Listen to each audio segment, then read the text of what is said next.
Come one, come all. It's time to grow. Welcome to the Dorian Adams Motivation Show.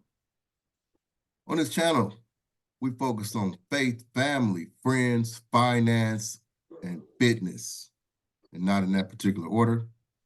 But we sprinkle a lot of other things in there as well. On today's call, we're going to look at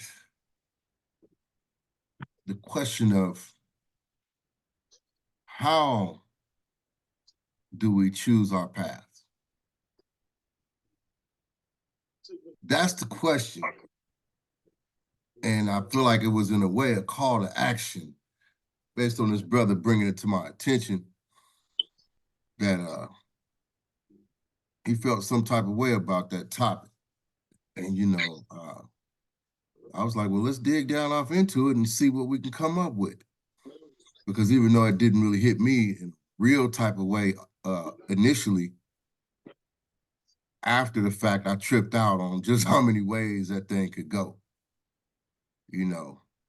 But without further ado, I want to just take a moment to, if you would, allow me to welcome the creator, as you know him or her, into the discussion, and ask that he allow and make it that he sees it suitable for us to gain knowledge from this call, express ourselves, and be pure of heart and pure of intent in the things that we're saying, that we may affect others in the way that he might choose. Welcome, John, to the call. Hold on. All right. So I want to go ahead and introduce Zach and get your thoughts on how you choose your path. How would you answer that?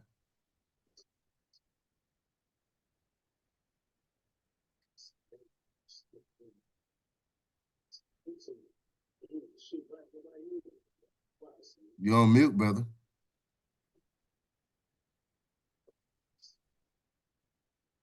Zach, you're on mute. Can you hear me? There we go. You got me? All right. So right now I'm on a path that at one point here in the future, it can literally go many different directions for me. What we're getting into is opportunities that have come my way that lead in different directions, and it seemed to me, without giving away too much information because I can't really talk about it, but any direction that I can think of that this situation may go, it seems like I've gotten an opportunity to go that path. Now, the question is how do I choose the right path? Because they're all different scenarios. They're all good. They're all great scenarios. They're great paths to go, but which one do I go on? And I haven't even been able to answer that for myself yet, because it's going to come down to the wire of when that day happens. I'm going to have to choose which path I'm going to take.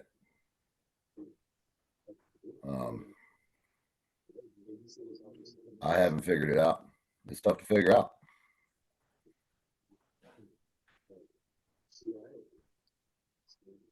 I'd like to give a better explanation, but then I'd be getting into some personal stuff I don't really want to talk about just yet. All right. Without getting personal. But yeah, which path to take? They're all good paths. Every one of them is a good path for me. But so, which is the right one? Right. And I almost feel like the universe has given me all these different paths as a reason to say, hey, you're going to be okay. Here's all these different paths, but it's up to you to pick the right one. Right. So what are you going, what do you base that decision on?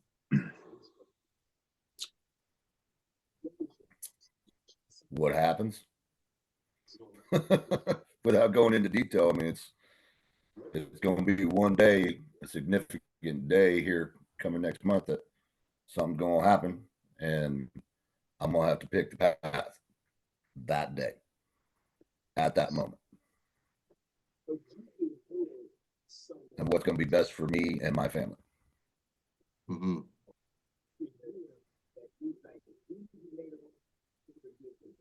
It's tough to go in without giving information, but I can't really get into it. Well, no, I hear you.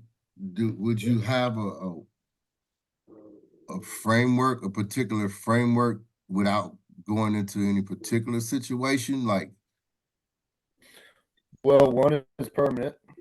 You know, one is quick, easy cash, big money, easy work. Another one is based off of a business that I had previous, that I've met somebody who is in the same business now, who wants to purchase and go into business with me based on my previous business. Lately, I've been cooking food, and I got a guy that wants to buy a food truck and sponsor the whole thing. So there's a lot of different positive paths for me to go with this, but it really depends on the outcome of the day. So I won't be able to pre-pick which path I'm going to go on until that moment. And at that exact moment, I'm going to have to pick a path. It's tough, man. You know, one takes me away. The easy path is the one that takes me the farthest away. So that's difficult, because then that takes me away from my family. And on that path, it's a contract, which means I'm in. There ain't no turning back. The other paths keep me close to home. But you know, the day that's coming is going to decide if I even have a home. mm-hmm. So would you say some of the path you choose could be based on need, while the other paths may be based more on want or comfort? I think they're all pretty much the same. I think it comes down to having to separate what's going on and choose what's best for me. Having to take, you know, family and life out of the equation and go, okay, which direction at this point in time is going to better suit me, myself? You know, which direction am I going to go that is going to help me grow as a person?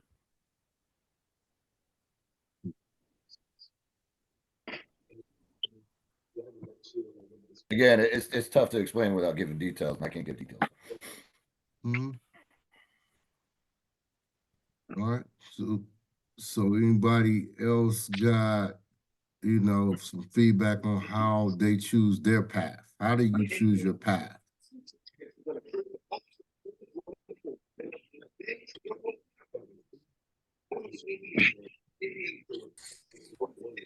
I'll go. Kapil. So I mean, for me, like in the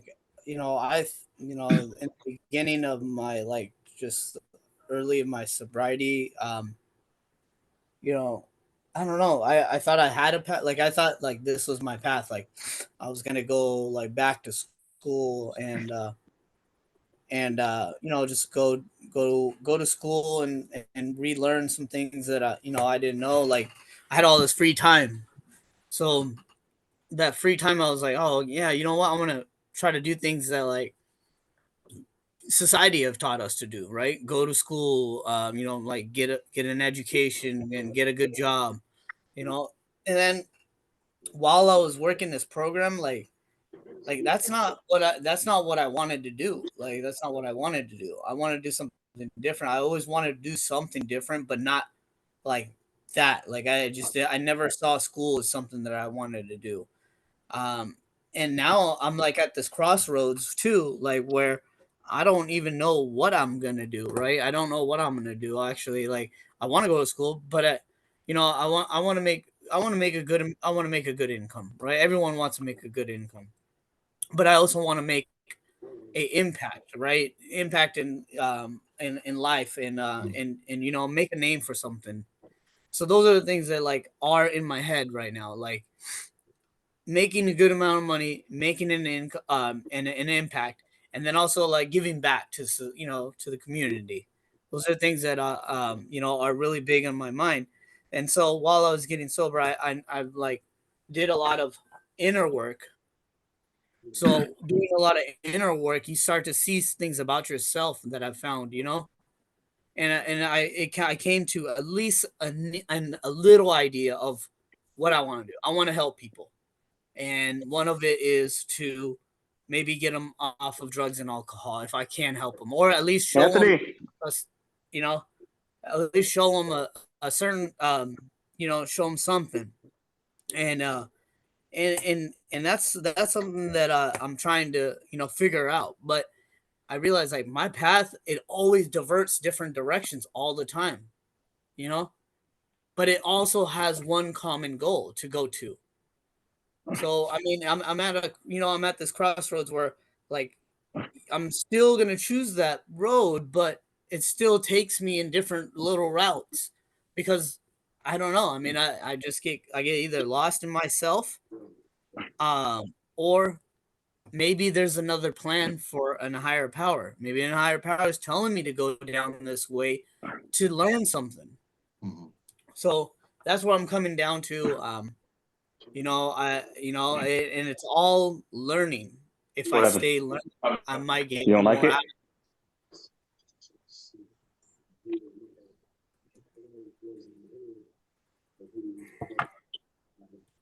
So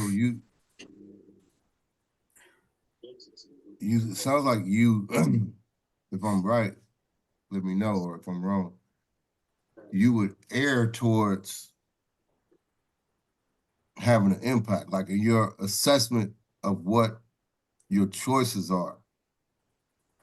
You got multiple paths that you can take, but in your assessment, you sound like you factor having an impact in early, even though money might be a factor or what have you. Is that right? Right. So like to me right now, right? Like I don't mind working like a part-time job. I don't mind working something that just gets me just so I can survive. I don't mind doing all that because I know the long-term investment that I'm doing in myself, right? I don't care that like because like a lot of people they get so wrapped up in themselves like, oh, I want to make all this money all at once, and then never do anything about it afterwards because they caught up in they got all these bills now. They got all these bills. Why not live smaller, right? Why not live smaller, be less, right? Be less on purchasing things, be less on, maybe find different streams of income so I can focus on things that I want to focus on.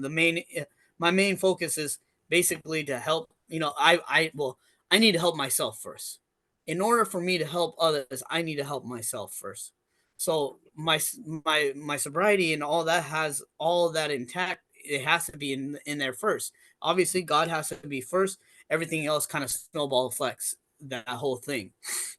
Um, and it's just it's if I don't have faith in my if I don't have faith in what I do, then I'm not going where I want. It's going to be my ego that's driven this. And when my ego is driven this, I tend to lose all my shit, you know? Mm. And that's some bullshit. Let's be real. You know what I mean? Like Yeah. how many times I gotta make a damn decision that costs me, you know what I mean? Because something got lost in translation and I end up on my damn head in the corner some damn weird. How many times that gotta happen Yeah. Before, so I feel you. I feel where you coming Yeah. from with that, bro. I Yeah. feel you. I might not have been able to voice it exactly, but I heard you. Yeah. You know, and I think that's a big part of the push for these type of conversations is because I'm fed up with making the wrong choices. I'm fed up with going down the wrong path and ending up getting a damn crazy ass lesson that I could have did without. Right. Because I'm a grown ass man, I shouldn't make these type of decisions that's going to affect me negatively or adversely, when I could actually make the right choice in the first place.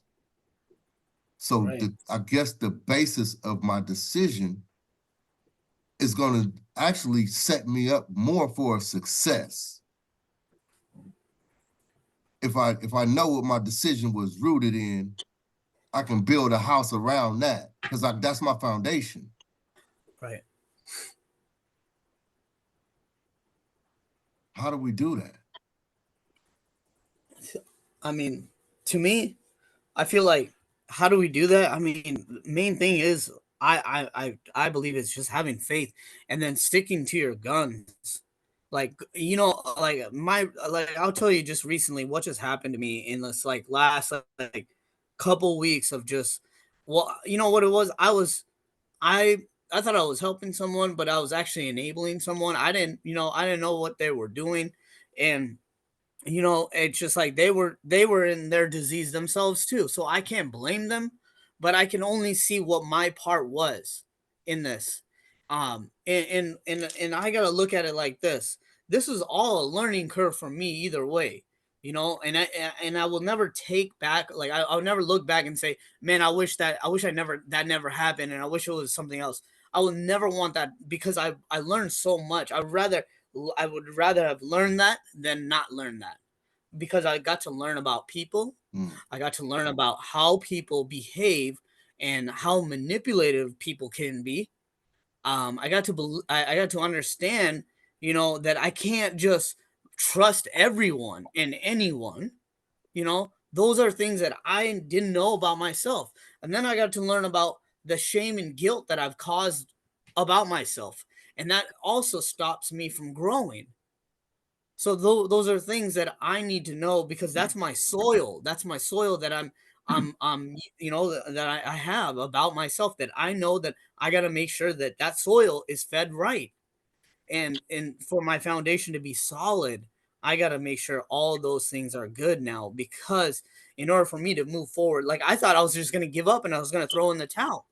I really thought I was going to give up and throw in the towel. I was over it, because I was like, man, I just invested all this whole last year about one person, and that person just ended up doing all this shit. And then I realized, like, nah, it's because what I didn't do. And it's I wasn't working my own thing.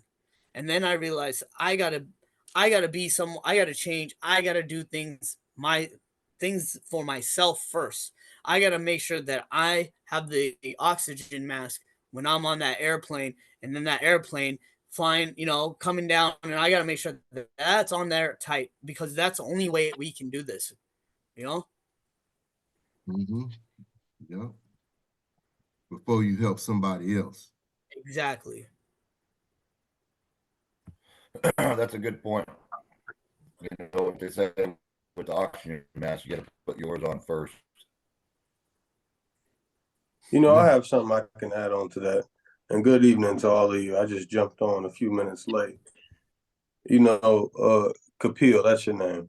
Mm-hmm. What's interesting is what you just said about people's capacity for manipulation.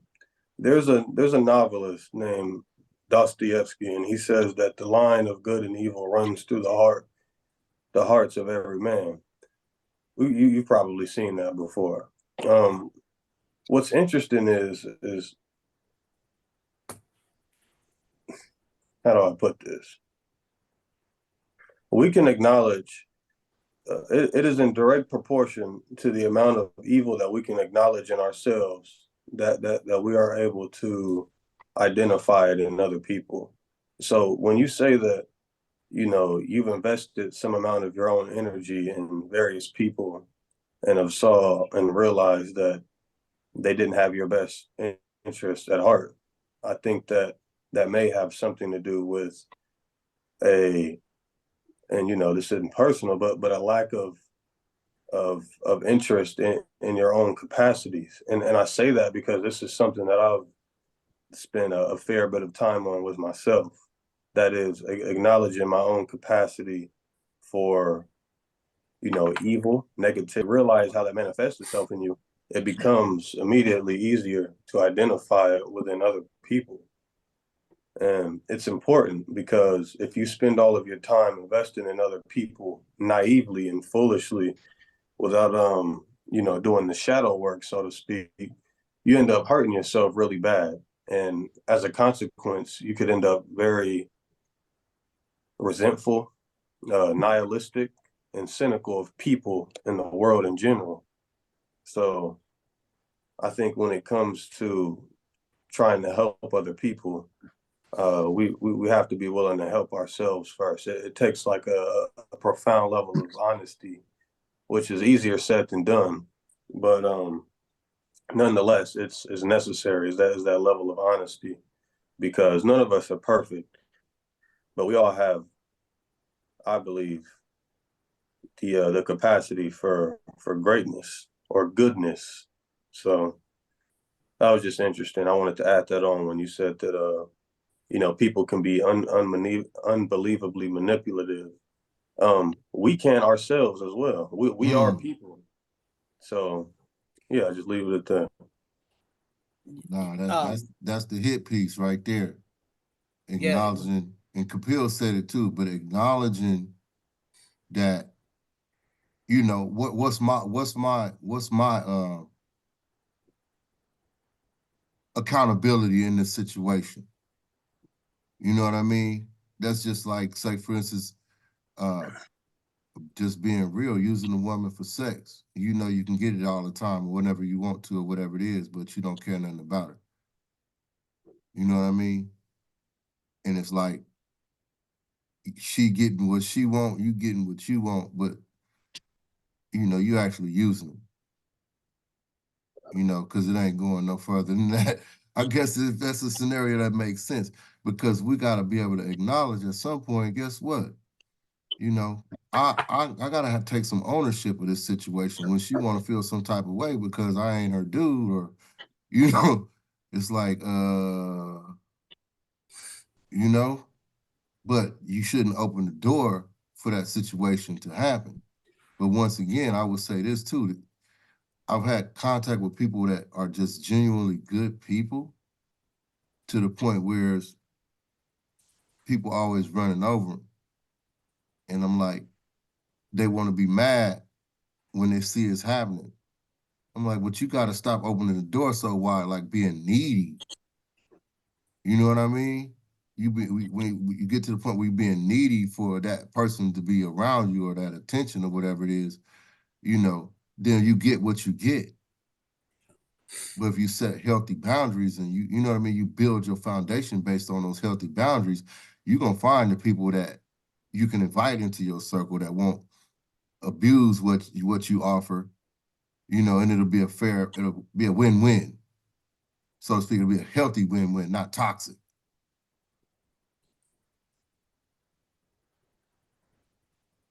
Mm-hmm. That's self-control, discipline, self-awareness, and understanding. All of that good stuff. I mean, yeah. I mean, that definitely was an add-on to it. I was just talking to my sister before I jumped on this call about exactly this, which is interesting, our own capacity for evil, or for let's just say negativity. I was telling her how once I was able to acknowledge my all of the negative aspects of myself that manifested feelings of like shame or guilt. And it's weird to say, but the more I think about it, I go, oh yeah, that was shame, a little bit of guilt, and probably avoidance.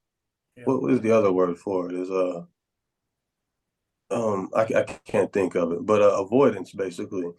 There's a psychologist named Carl Jung, and he has this idea of the integration of your shadow, integrating your shadow. I've read a couple of his books, and it's interesting because we've all heard of shadow work, which is this idea that you analyze the dark aspects of yourself, your childhood, all of those things that you try and push away, and you analyze them and try and recreate the story of yourself so that you can, have a better outlook on life and of yourself. And so the integration of your shadow is something that I think about a lot. And what came with it is understanding, like I just said, my own capacities for those negative things. Now, a few of them, just to name them, are aggression, violence, even um, sexual tendencies or attraction, the desire for sex, whether you're a man or a woman, manipulation, and all of those things. And it's like, no, I'm a good person. I don't do those things. And I know when other people do them, but I don't do them because that's not the type. It's like, well, I wouldn't be too sure about that. You might just be scared of those parts of yourself, and those other people aren't scared and don't give a damn. And that's probably the case with more people than what we think. And it's scary at first, but when you think about it and acknowledge that all of the good that's in you is still there, it's just there's a little bit of bad too, which isn't a bad thing. It's actually a tool. It's very powerful. If you integrate those aspects of yourself with the good, you realize your level of understanding is expanded profoundly, because then you begin to understand people from a different level. You don't put people in these binary categories of good and bad. You go, oh, it's very difficult because when you understand things from this level, you can no longer, like I just said, put people in these categories. You end up finding yourself analyzing people from a deeper level, and you gain this level of empathy that's almost uncomfortable because you begin to understand bad people, evil people, good people, and great people. But I think it's unbelievably powerful, the idea of integrating your shadow, understanding the negative aspects of you that you may be repressing and pushing away because they manifest feelings of shame or guilt. So it's I think it's important that we acknowledge those parts of ourselves, all of us. I think we deserve our full potential. I think if we can realize our full potential as people, we have a lot more to offer to each other than what we think. And I think we can achieve whatever levels of success it is that we want to. It requires us to be courageous enough and brave enough to really sit down and look at those aspects of ourselves. It's not easy. You might break down a little, but you have to have, like you said, Kapil, faith. It does come down to faith that you'll come out on top, that you'll come out and have learned something, you know. And I'll finish off with this. You said something about the ego leaving you in sort of a broken state because it sort of drives you manically to do things with an unrealistic confidence, and then you end up with things that are falling apart. I think ego, it gets a really bad rap, and it's interesting because people that do psychedelics try and achieve something called ego death. I think that the ego it's there for a reason. I think it's a profoundly powerful tool for us. I think people that have stronger egos are able to make it through tougher psychological, situations and obstacles than other people because they believe and have that faith in themselves. And I think that with a healthy ego, you believe in yourself a bit more than other people do. But the dangerous aspect of that is that you can develop a sort of narcissism if you don't keep your ego in check. And I think, especially as men, we have the tendency to become narcissistic far easier than, let's say women do. So it's difficult to sort of keep it balanced and to maintain a balance. But I think the ego is powerful if you can get it to a point that's healthy. I mean, reading is really helpful with some of this stuff. This is how I've learned it, along with experience. But you can learn a lot from other people. I'll tell you that much. Is John, right? Yes. Yeah, John. So that's the thing. Like what I've been. I thought I didn't have like narcissist behavior. Like I thought, I thought I was a really like chill, calm person. I'm more like letting things go. But the more I tried to, more I was helping people. I thought I was, more that I thought I was helping people. Um, that ego became more like I was trying to play God. Mm. You know, and I just realized that about myself. Like I can't be done. This became to a problem where I was to an issue where I was like, because I was so excited about this. I was so excited about helping people, and the light bulb was turning on in them, and people who weren't believers became believers, things like that. So that really that really got me going. But then then I realized like I can't be God. I want to be where it's a point where we, there's a group of us like this, and be a conduit of light to go around. Because the problem with that is if we if we are the light all the time, and then that one day you have a slip up or you fail, and everyone comes to you and says, "Why are the lights out?" That's my fear now, because that was an like kind of like an ego death for me. It humbled me down to not being so no, like not like having that light, because it is very powerful stuff that you get when you get to know the you when you have that conscious contact with the higher power. And you get a lot, but then there's a lot of people that rely on you and they lean on you, and then they don't do their part, and then they try to do it their way, and then it's a constant battle. And it's, if you have that in your environment, it gets bad and it gets worse. um and where I'm going with this is that we have a tendency, because we are God like, right? God made us in his image.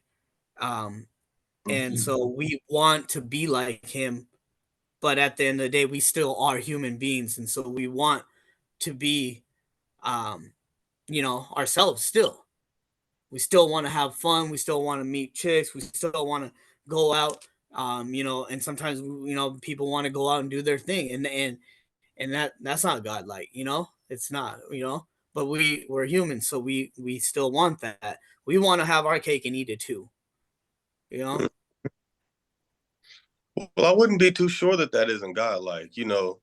I've been thinking lately, if we have the capacity to desire those things within reason, and we're created in the image of God, are those not godlike tendencies? I think that there is a line there.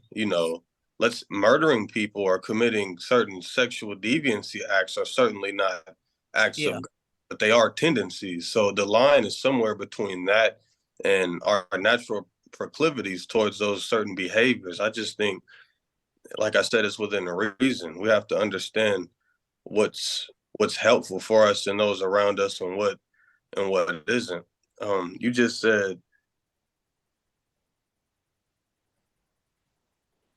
something along the lines of it's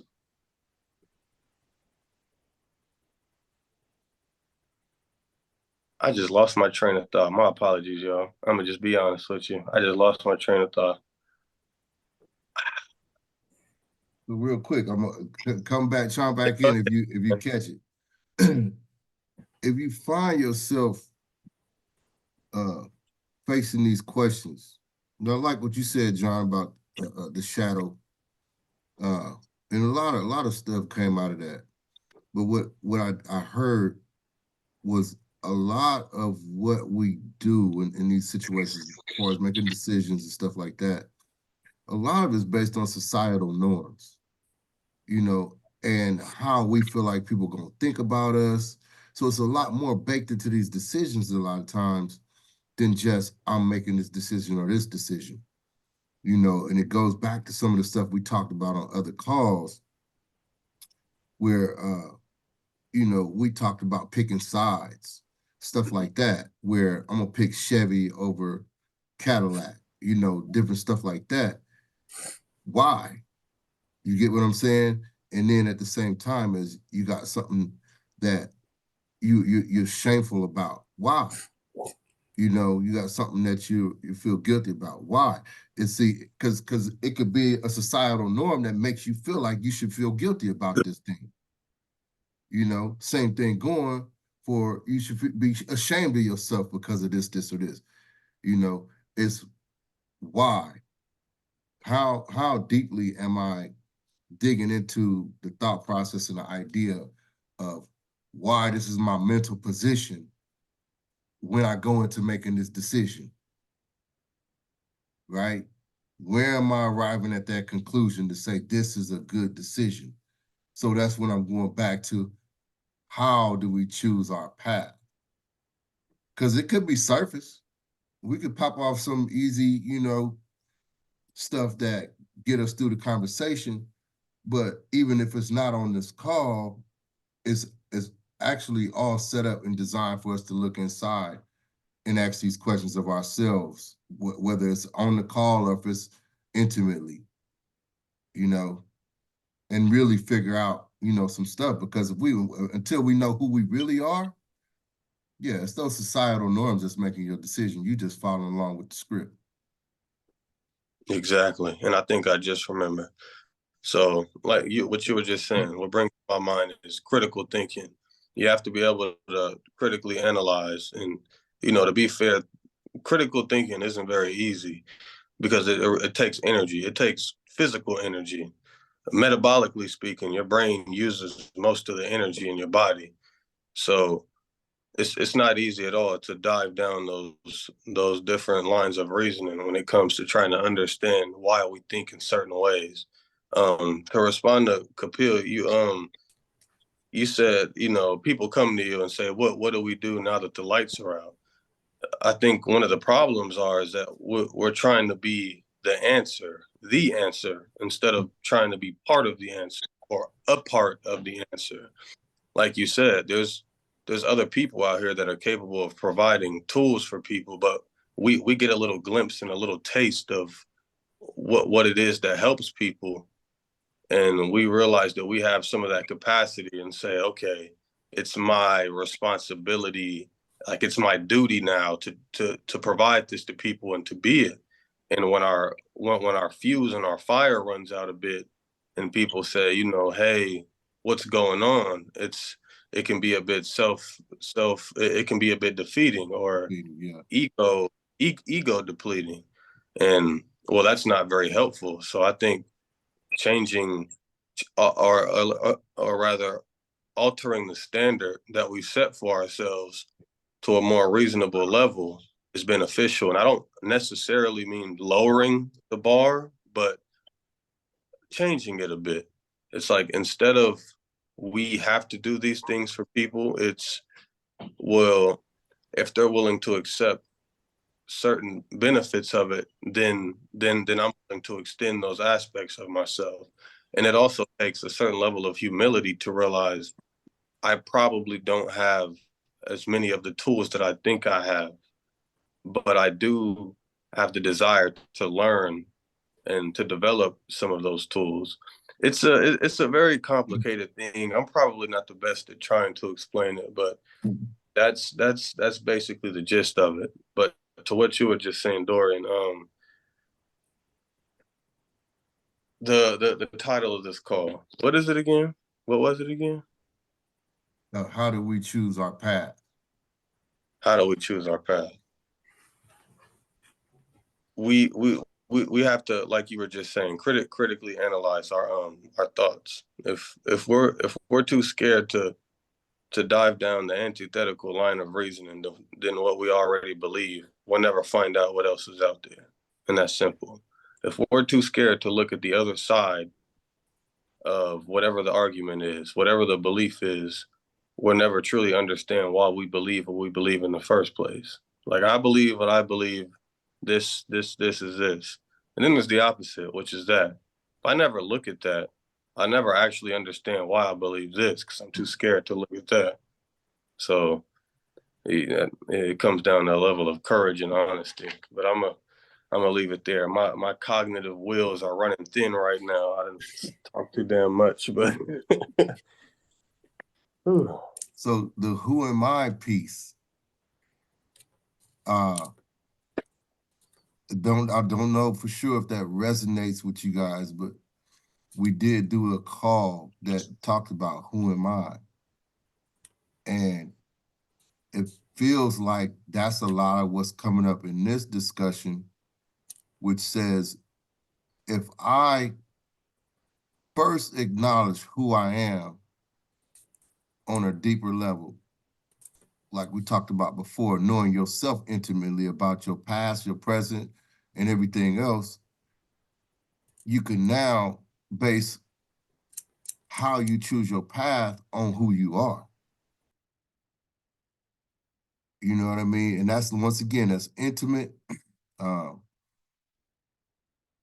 if you want to break this call down and say, how do I choose my path, and be real about it, that's where it's going to start, you know? Because if somebody asks me, well, how did you end up where you're at now? But where I'm at now, I'm going to tell you a lot about me. You know what I'm saying? It's going to tell you a lot about me. I ain't got to say that per se. But at the same time, if I'm looking at where am I going, you know, I can evolve. I could have made it this far behind certain decisions in certain circumstances. But who am I? In acknowledging that, I can now determine pretty much where I'm on my way to. You know, from a standstill. I already know in certain directions I ain't going. Period.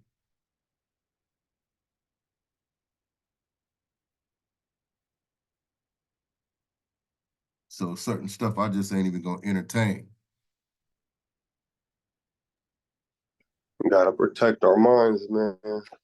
Can't be engaging in nonsense. And yeah, you can definitely look at someone and see where they're at.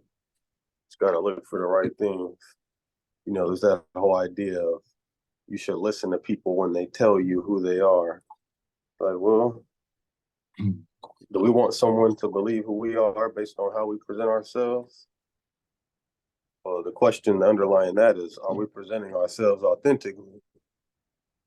And then the question behind that question is, do we want people to see our authentic selves? Is who we really are someone that we want to be seen? And if the answer is no, then, well, you got some work to do. Right. And that's funny you said that, because it goes back to the call we did the last time when we was talking about already knowing how the movie's gonna end.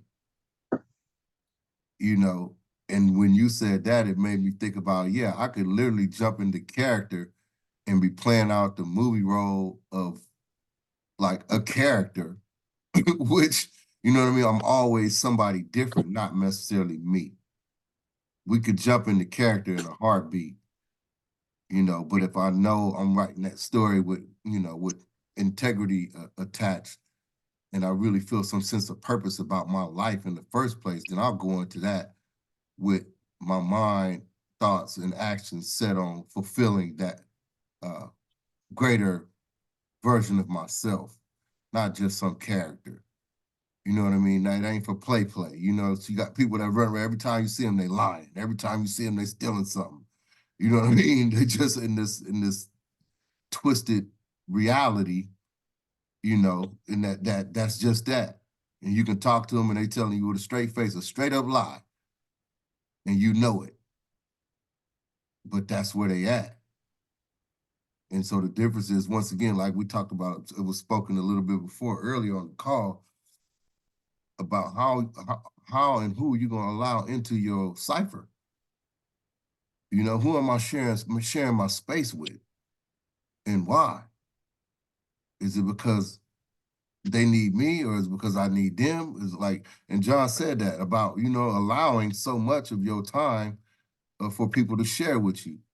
You know, not necessarily to suck up all the oxygen in the room, you know, from you, and you just sit there and accept it. Like, yeah, that's cool, man. I ain't got but one more breath left. You still gonna take that too? Like, nah. I'm gonna back you up off me, man. I need my space, because once again, like you said, Kapil, I gotta put the air mask on myself first, and sometimes that take pushing people back. It take being selfish. I have to have an amount of selfishness in order to cover my flanks and make sure I got my steps in order. Because people can promise you that they're gonna have that for you all they want to, but you're the one responsible for it.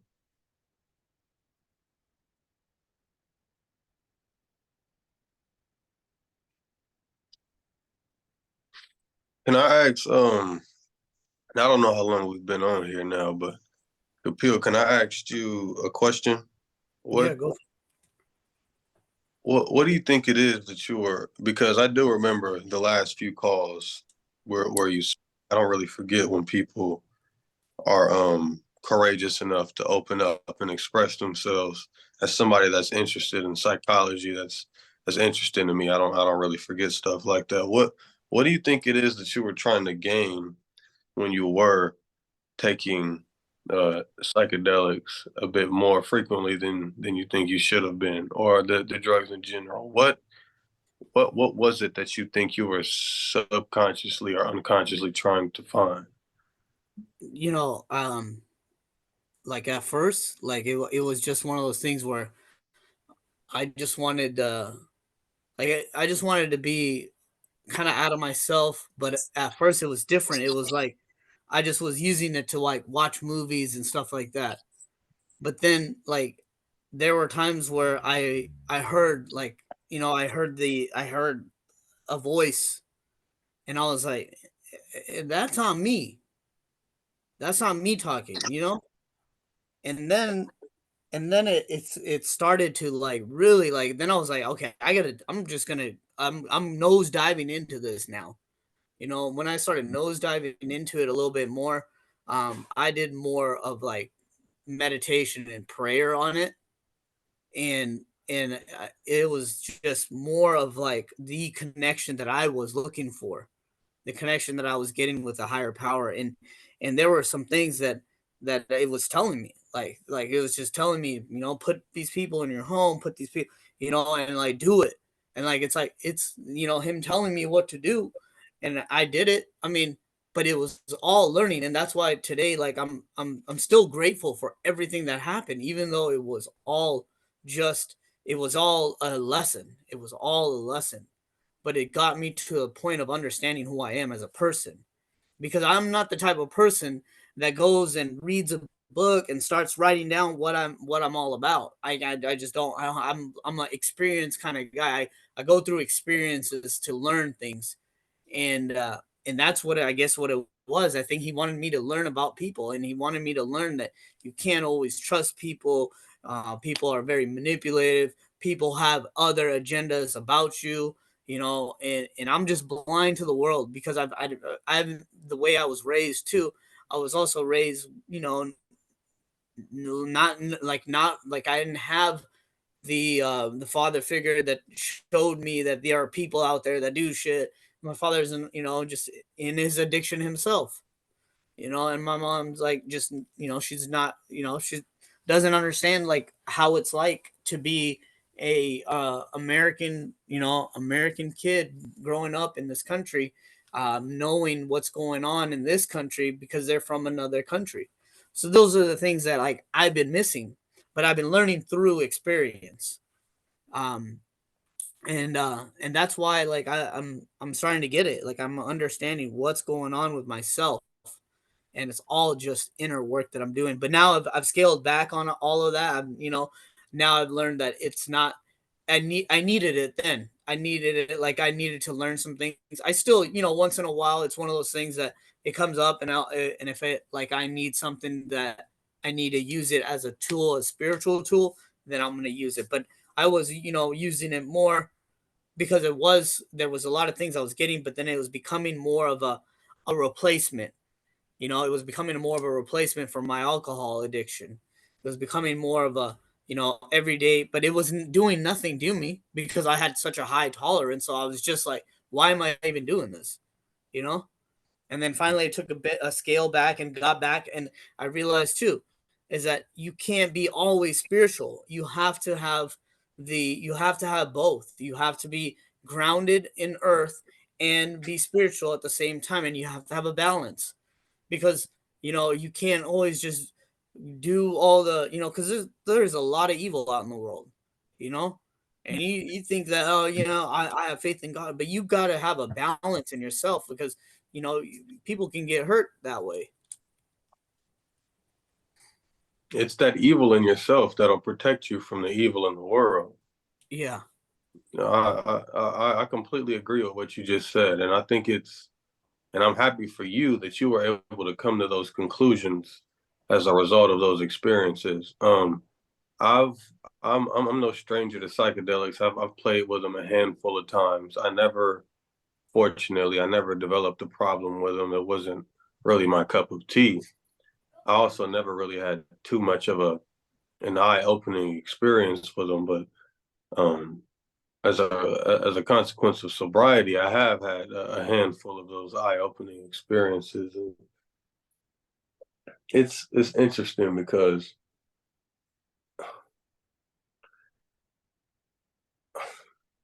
Jesus Christ, I just ran a blank again on what you were just talking about. That's Yeah, it's you shoot absolutely blanks, terrible. man. Hey, normally I just don't say anything, but I'm being honest now. I'm shooting blank. I've been talking for too long. No, it's good. But I like everything you just said. It'll come back to me in a second. But hey, Kapil, I want to throw this one in there for you. Yeah. Me and you, we're similar, because that's a lot of my story, bro. You probably can see it in my book. I don't know if you read my book yet, but I talk about that, man, how life positioned me as an only child to have a ton of freaking questions. And similar to your story, I don't feel like the leaders, hey, got that he's able popping right there. I don't Yeah, feel like my parents, my mom, people in my life were really instrumental in nurturing and developing me where I needed to be. And so it wasn't a bad thing. That's how it was set up. It was set up like that by design. And I ended up learning from the world through experiences, just like you said. And John, if you read the book, that's the same thing I was saying. And I'll stick to it to my dying day, because that's the facts. And it's like, I learned from the world, observation. I took some bumps and bruises in that process. But what I want to identify with you on the level of is that, dude, you are a fighter. You are a fighter. You are a survivor. And it's something to be said about that, man, because a lot of times we don't give ourselves the credit that come with that ride that we've been on to get to where we at, and have the damn fortitude to keep going and not give up. So yeah, it's a process to figure out and sort out and hash out all this different stuff.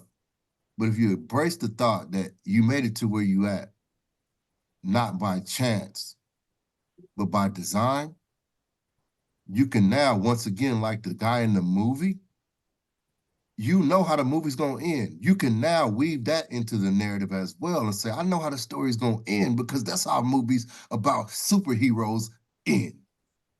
Mm-hmm. And you being set up for that. I feel like I'm being set up for that. So that's how I look at mine. I ain't got no reservation about that. Yeah. I know I'm the superhero. This shit is finna pop off the way it's supposed to go. And I ain't got no fear. I ain't got no business fearing, because I already know how the movie gonna end.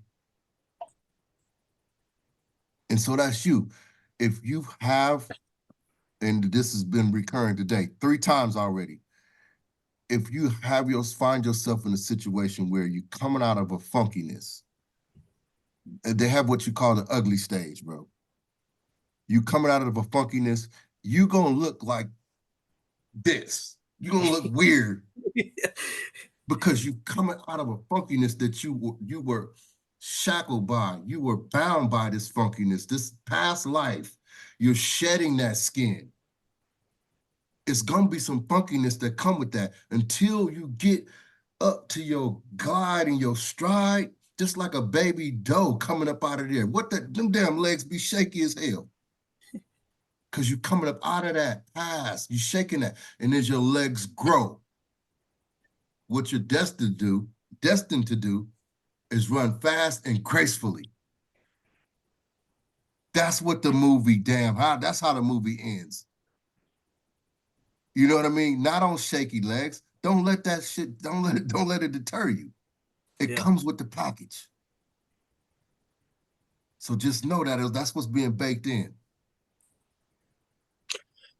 I like that. And I don't know how much longer you want to do the call, but I would like to add this in. I remember what I was saying. Were you born in America, Kapil? Were you born here? Yeah. Okay, I almost got the notion that you weren't from here or something like that. So, but on that note, I have a friend that's from Ethiopia. He's the same age as me, and the culture in his family is quite different from American culture, generally speaking, or one of the subcultures of American culture, which is Black culture, and there are many of them. He's because of the nature of his culture, which is very giving, trusting, and let's just say overall kind. He's changed a lot as a consequence of going to school out here and growing up out here. And I think he had, and I'm not sure about this, but this is what you said reminded me of is I think there was a degree of naivety growing up and his expectations of people. And as he grew up, he realized that people weren't exactly what he thought they were, that not everyone was the same, and that some people had a higher capacity and willingness for malevolence in general. And I think as he learned, it sort of shattered his perception and his sort of map for what people are. But he was able to redevelop it and change it as he grew. And you can tell me if this is wrong, but it sounds like you were a bit naive of people initially, and as you experienced what you experienced, and it sounds like you did what you did unknowingly, unbeknownst to you, to sort of learn these things. And as a result, you became less naive or ignorant of people, and you began to learn that the world isn't exactly what you thought it was. And what it brings to my mind is we project onto people our own expectations of ourselves. So we think positivity, kindness, respect, integrity, and we see that in someone else. And that's actually like a Buddhist teaching, is to acknowledge the lotus flower that exists in every human. And it's like, yeah, anytime you see someone, shake their hand, smile, and nod, acknowledge the lotus, acknowledge the wisdom in every person, even if they don't know it exists in themselves. And I think it sounds like that's sort of what you were doing, and then you realized it. It's interesting. I think everyone has that experience in one way or another, but yours seems to be a bit more profound, to put it that way. But that's what I wanted to say. Tell me if you agree with that you were naive and then you know. So to me, yeah, I mean, honestly, like I found people who were desperate, who wanted, who needed it. They, they were desperate. They didn't have anything. They needed help. So I figured, like, I mean, this is their last, like, this is, I'm their last stop for them. That's what I thought. I mean, they're gonna, they're gonna, like, they're gonna be grateful for what they have, because I'm grateful for what I have. I'm grateful for these people to even be in my life, really, because like it was something that that is also ego driven too, because like, it made me feel good to help someone. But see, the thing about doing good and helping others is that it shouldn't be told. You should just be done. Like because when you tell people about it, it doesn't count. That means that it's ego driven. So that makes you feel good about other people are looking at you like, hey, you're doing something good over there, and then other people, start. So that right there automatically, I've learned that. I mean, in order to help people too, you got to kind of let the word out. So like in a different way though. But it was also ego driven, and I realized about that about myself, even though it's something that like I didn't know who I was. So I was being naive. Yes, I was being naive. I ignored the signs. I ignored certain behaviors, and I was like, oh, that's just how they were. They probably are just trying to get shedding those old behaviors out of them. So I'm gonna let it slide today. I'm gonna let it slide tomorrow, and then one day that person's gonna help me grow something that I'm doing here, and I'm thinking expectations with attachments with everyone, you know. So those are things that I've learned about myself, that I can't have expectations and attachments towards these things that I'm doing. I just have to make sure that I'm solid as a whole. And if they want to join that, they have to be the ones wanting to make that, if they want the benefits, like you're saying, if they want the benefits, then they have to be a part of that whole, work your program, do the things that make, that help this whole situation, this whole thing, you know? Yeah, absolutely. I mean, that's kind of the idea when you see people giving food to the homeless, but they're recording it and putting it on camera. It's like you didn't need to show the whole world that you were doing this. You could have just went and did it. But Right. and that's the ego feeding itself. And I think one of the first videos I did with you, Dorian, I had a hanger question that didn't get answered, which was, excuse me, why is it that we want to help people? What is the motivation behind us wanting to help people? And exactly what Kapil's getting at is what I had in mind is to what degree is our motivation to help people self a self Generated. interest. And it's interesting because now that I think about it, it is somewhat hedonic to want to help people to make you feel good. But even if the motivation wasn't for you, you would still receive that same pleasure as a result. I think that it's sort of anti. I think it's sort of anti. What's the word? Anti-intuitive. Whatever the word is, it's sort of opposite to think that helping people for your self-interest is good, but I think that just happens to be the reality. I think to a certain degree that is the motivation, and I think it might be a strong motivation. We want to help as many people as we can, if we can, and it does become sort of a self-gratifying behavior, but people can also destroy people for that same reason and it be self-gratifying. Now, to be clear, I don't mean this to sort of justify doing things for self-interest, because what you said was important. We should set the framework, exhibit these behaviors, do what we know is right because we know it's right, and sort of leave it there. And if people decide to grab onto it, then that's on them. But forcing it on them isn't going to do them any good. However, I think that the motivation for doing these things, being self-interested, isn't completely bad. Because if we weren't rewarded for doing these things, well, we probably wouldn't do them at all. But I can see where you're not confusion, but disagreement with with doing positive things for yourself being good. Because if you have a degree of I wouldn't say self-hate, but let's say you're the type of person who's working on themselves and doesn't like themselves and you want to help people, and then you realize, oh, I'm just doing these things for myself again, it isn't even for them, that probably wouldn't feel too good to you.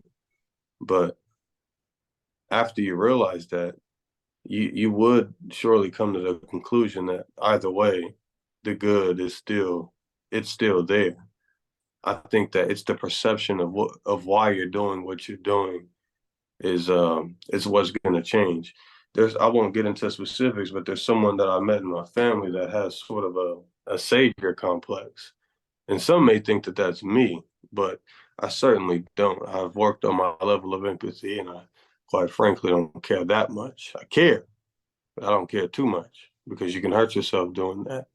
But I did just come across someone that has sort of a savior complex, and I feel like it comes from a place of insufficiency. They think that they understand someone completely, that they know them inside and out, front and back, and that they have all of the tools necessary to save them, and that the other person is an ignorant and naive fool that needs saving. It's the most disrespectful thing that there is. And perhaps we've been that person that someone else thought, and maybe we didn't know. It's interesting to me. But I talked to that person and I realized there are probably a multitude of things that you have yet to acknowledge in yourself, but yet you're here attempting and genuinely believing that you have everything to save this person. It's like, go back home, work on yourself, acknowledge everything within you, and then you realize that the real way to help or save someone is not through directly doing it. It's more of like a passive approach where you do what needs to be done and let them watch. But I'm gonna finish there. Zachary, nice seeing you again, man. Look like you're about to bounce off. That was fire, John. Yeah, I got to get up early, man. So, I wanted to go back on what you said about thanks, y'all. helping people, right? And I think that if I got a question, whether it's all about me, the reason why I'm helping somebody, then I need to question that. You know what I mean? If I gotta question it, I gotta question it. But if the act of me helping somebody is driven from a foundation of seeking to have an impact, then help is a byproduct. You know what I mean? So I feel like sometimes we will get ourselves in an unnecessary spot and splitting hairs over the narrative. Like somebody can ask a question or whatever it is, and you'll take off on the path of that narrative just because of the question itself. But if the nature of what you're doing is based on having an impact, see, I'm just going back to the impact part because we talked about that earlier. Having an impact as a driving force. You know, you already clear about that coming out the gate. So as a byproduct of you having an impact, you're gonna help some damn people. But John hit the nail on the head too when he said, hey, basically, if you allowing yourself to be a gift, you helping somebody then too. But he did say as well, set it and forget it. I'm not here to save the world. If what I'm saying or what I'm doing is going to have that impact that is designed to, I can set it there and walk away. Because if you're going to get it, it's going to be you to pick up the gift. You know what I mean? Look at it, discover it, you know, check it out. That's on the individual, you know? So it's just really just about being available, man, making sure we understand and get to the grassroots of who we are. So as these different things come up, we got a solid position to search from, you know, to begin our assessment and analysis of whatever it is that's going on. You know, thinking independently, not being fed somebody else's narrative to come to your conclusion. You know, because that same thing that you just ate ain't gonna make me shit. I don't give a damn how hard I try. Yeah. You know, but no, good call, y'all. Appreciate y'all. John was on fire with the questions. Right. He was, hey, but hey, that's what keep it going, man. That genuineness, man. you know, being ready and willing to get out there, bare bones with it. Because we ain't shooting darts at each other. You know what I mean? We shooting questions at each other. You know what I mean? Wake each other game up. And that really moves me, man. Just to know we connecting with a group of guys, group of people that want to discover, you know, want to discover. And I'm listening to John like, bro, your discovery mode is somewhere else. I don't even know what to call that, you know. And that's the thing, bringing that to the table. We come as we are, bro, and you know, it's value added, bro. When I get off these calls, man, my mind be racing, bro. I be on, man, I don't even know what gear that is, but I already be on go. So when I get on the call like this, and bro, man, anyway, let's wrap this thing up, man. I just want y'all to know I appreciate y'all. Value definitely added on my part. Just want to thank the creator, how I understanding and expressing for allowing me this opportunity to be a part of this call. It's definitely going to be something that I can use and take into my future. Appreciate y'all for being on. We're going to have more to come. Stay tuned. Absolutely. All right.